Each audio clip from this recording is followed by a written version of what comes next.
Hi there everyone, this is Ashlei Williams. I'm the assistant editor with Plumbing and Hydronic Contractor News and the Wholesaler magazines, and I am back in Evanston, Illinois at my alma mater, Northwestern University, and I'm here to speak with Dr. Donald McNeeley as well as hear from his Masters of Engineering students. And Dr. McNeeley is a well-known PVF executive. He is the CEO and president of Chicago Tube and Iron, and he's also one of our very own columnists. And in this episode of the McNeeley View, we're going to look at what is called, or has been called, the U.S. Great Recession. And Dr. McNeeley, I want to kind of start broad again and to give our readers some background on your path to academia. And it's my understanding that you were actually in the business school setting originally and you came over to the engineering school setting. Can you explain kind of your logic behind making that switch? Yeah, half of my academic career was in the MBA program. I myself am an MBA before my PhD, and it's interesting. There's a couple of phenomena. First of all, the supply of MBAs significantly exceeds the demand. So the risk is that the MBA degree itself is going to be commoditized. So is there still a need for MBA? Is the pursuit of an MBA still of value? It is, but I would caution our readers, our listeners, to pursue that at only a branded institution. If you look at our economy here in the United States, it is mature in its product life cycle, and we are evolving to surrendering some of the basic manufacturing to China.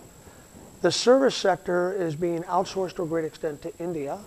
But when you get into a more sophisticated design element, sophisticated architecture, sophisticated engineering, it really is domiciled in North America. And so as I see the nation evolving to more of a technical sale, more of an engineered sale, I was becoming somewhat disenfranchised in the business school. And again, nothing derogatory, but I found the audiences in the business school wanting to go on to law school or medical school or become consultants or go into investment banking on Wall Street. There really was no appetite for manufacturing. In fact, manufacturing had little traction in the business school.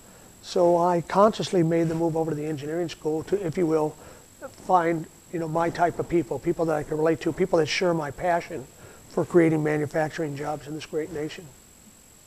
And you speak on the state of the manufacturing industry as a whole very often, and I want to look at it as to what you see in your classroom. What kind of opinions do you hear on where manufacturing is from a student perspective? And then I do want to open it up for any of your students to weigh in on how they view the manufacturing industry.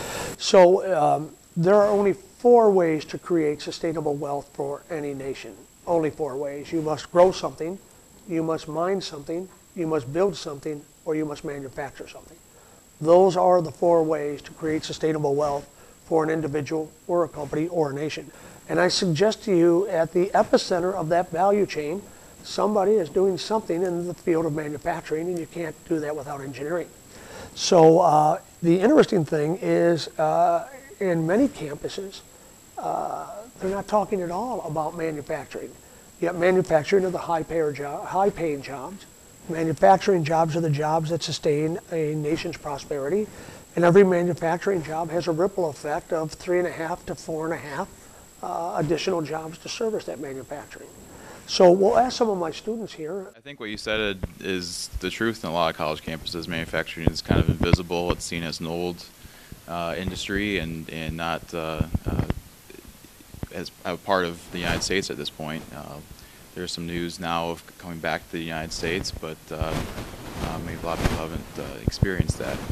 It's still seen as a low-tech type of industry. I think we need to trust chemical engineering as a profession to solve whatever the pollution issue might be, whatever a safety issue might be, because we're very aware of that.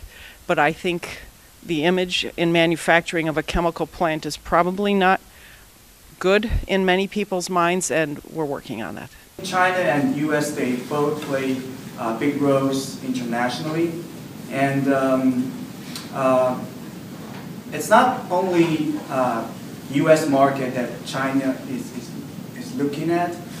China is also trying to explore opportunities all over the world. on other continents. So as international students here, of course, I hear all kinds of ideas and opinions, but as an individual, I think this is a very good step for me to take to open more doors. And of course, my undergrad engineering background helps a lot. It used to be more developed industry in Venezuela like 15 years ago, but lately, like 10 years from now, it's been declining actually, because a lot of the industries from Brazil, the US, China, they have been getting out of the country because of the government taking over the companies. So I'm from Jordan, Middle East. My industry, I am civil engineer. Actually, I don't have like work experience. The manufacturer in Jordan is still like younger. We don't have like a lot of manufacturing for engineering. In the Middle East, do you know all the neighborhood like countries? They have like wars or kind of unstable situations. So Jordan became like more stable to invest and more good market. I think the scene for manufacturing in Mexico is very positive, especially because we're close to big markets like the US. And also there are more engineering graduate students now. Engineering is getting more popular. So I think it will improve in the future. We've just taken a very quick trip around the world. And if you were to ask me what I see in the future, look at where there's large volumes of people starving. And that typically is a low-cost manufacturing center. And I would keep an eye on sub-Saharan Africa. You'll find sub-Saharan Africa a manufacturing center. You kind of joked when you were speaking to your students about, and you ended up in America, and we have our own issues. So that's a great transition into this idea of the Great Recession. Could you just give us a snapshot and some of your overall perspectives on that? So a snapshot is difficult to do, but I will try my best. And I'm going to suggest to you, when we have millions of people out of work, 800,000 people working but only working part-time, 4 million people no longer looking for work, I think I can make a strong case that we were still in a recession. Since the Great Depression of 1929, there's been approximately 14 recessions. Half of those have lasted 6 months, the other half have lasted 18 months. And for all you economists out there, that's an oversimplification. But let me simply draw from that the average recession lasts about 12 months. So employers are used to these economic cycles, and when we enter a recession, you kind of control cost, and you batten down the hatches, and you subdue and pull back on your capex, and you wait out the year. And in a worst case scenario, you wait out 18 months, and then everything returns to normal. This recession has been so protracted. It's gone from the last quarter of 08 through 09 and 10, and we're already 30% into the next decade. And I think because of the uncertainty coming out of Washington, people are reluctant to ramp up employment. They're reluctant to invest. But what's happened is we've supplemented those downturns, that right sizing, if you will, with technology. And so my concern now is I'm not so sure we're going to see 4% unemployment for a long, long time, if at any point in the remainder of my career and many others in our industry. It might be an unachievable goal going forward because of the advancements in technology. So in your November column, you also addressed, recession, and you mentioned, or you started educating our readers on the paradox of thrift. Can you explain what that is and how that plays into recession? So let me make a transition from economics to engineering. Let me make a transition from a classroom to a PVF manufacturing environment. So the paradox of thrift is we like a nation to have a savings rate. If people have a couple of months put away for their mortgage and their bills, subconsciously there's a comfort in that cushion. There is a inclination to go out and consume, to spend, because you have that safety net back there if you need it. So a nation's savings rate is the reciprocal of the a nation's savings rate is the reciprocal of their spend rate. So if somebody was to earn $1 and the savings rate is 8%, that means they're going to spend 92 cents of every dollar. If a savings rate is 2%, that means they're going to spend 98 cents of every dollar. If a savings rate is -3, it means for every dollar they're earning, they're spending $1.03. Now that would be great for an economy for a long, long time, but not in perpetuity, because you cannot sustain an economic environment that is operating on debt. And enter Exhibit 1A, the United States of America, with the declination and degradation of its credit rating. So we perceive in economic modeling that the ideal savings rate is 4%. So if somebody is saving 4%, that provides that psychological security and in turn fuels the tendency to go out and spend. 2 and 3%, a cushion but not enough. But the paradox of thrift is 1 is better than none, 2 is better than 1, 3 is better than 2, 4 is better than 3. But you hit that classic tipping point.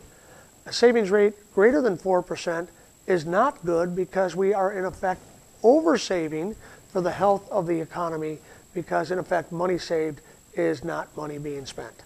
So the transition I draw from that paradox of thrift definition is, I think, because of the protracted nature of this recession, which I blame our policymakers, we have learned to do more with less, and we've been able to supplement as a nation the shrinking of the employment levels with technology.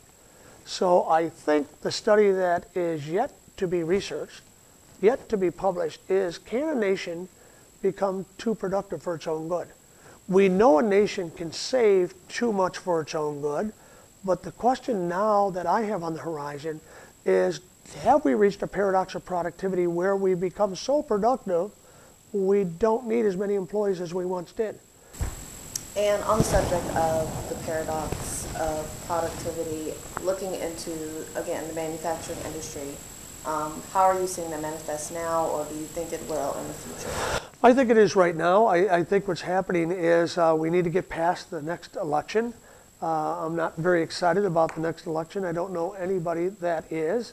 I think if you took the most liberal person in the United States and you put them on a continuum at the far left, and then just to the right, the next most liberal person and the next one, and you do the same with the conservatives on the other end, and if you lop off the 10% on each end, in the middle is 80%. And if you put us in a bucket and shook us up and spilled us out, you wouldn't be able to see a difference. I think we, the people, have gotten lost in the shuffle. So I think right now this uncertainty that has become so protracted in our nation, I think it's having significant repercussions and damage to our brand on the world stage. And I think there's a fatigue factor setting in with American citizens. We just need to get back to normal. I'm not sure if that exists. I think we'll redefine normal going forward. Well, thank you again for taking the time to speak with me. And for you all watching at home, if you would like to hear more from Dr. Donna McNeeley, you can check it out at phcnews.com or thewholesaler.com.